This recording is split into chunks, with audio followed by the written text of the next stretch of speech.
Pernah di Timur Tengah, teman-teman sekalian, ada seorang anak, kata orang nakal. Kalau kami mengatakan tidak ada anak yang nakal, yang ada orang tua yang kurang sabar dalam mendidik.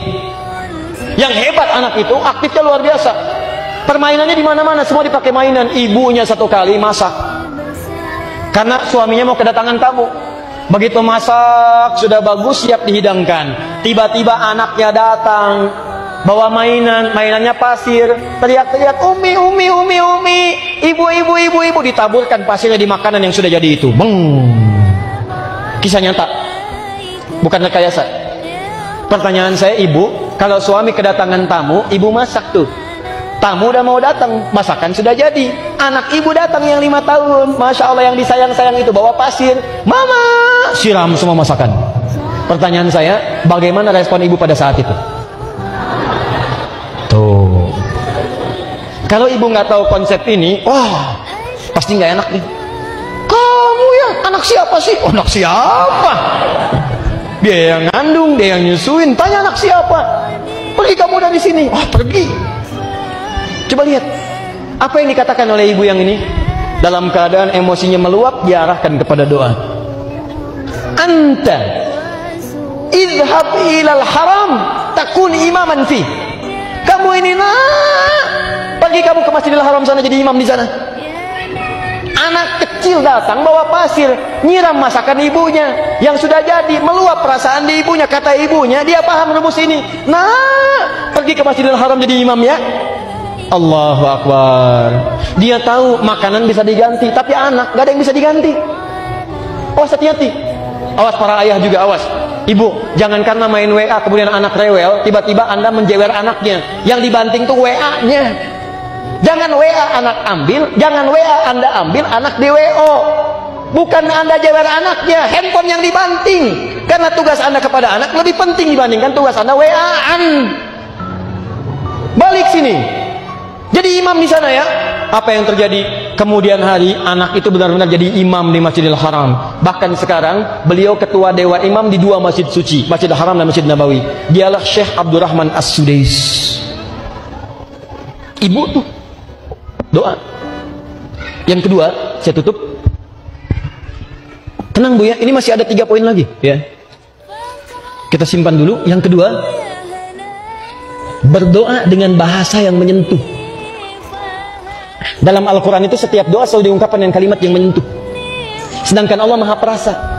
Sedangkan perempuan, khususnya seorang ibu, nilai rasanya lebih kuat dibandingkan dengan laki-laki. Maka ibu cari bahasa yang menyentuh. Misal, ini kasus nyata.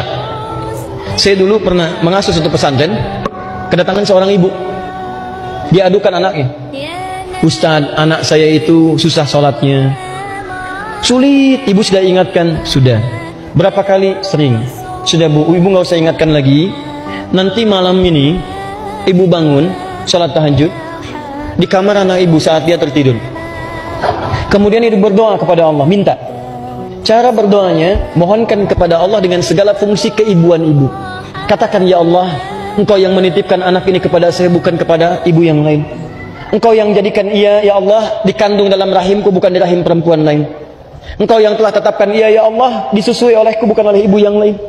Engkau yang amanahkannya kepadaku, ya Allah, untuk aku pertanggungjawabkan di hari kiamat nanti. Maka aku mohon kepadamu di keheningan malam ini, ya Allah, berikan aku solusi dan kemudahan untuk mendidik anak itu sehingga mudah aku pertanggungjawabkan di hadapanmu, ya Rabb.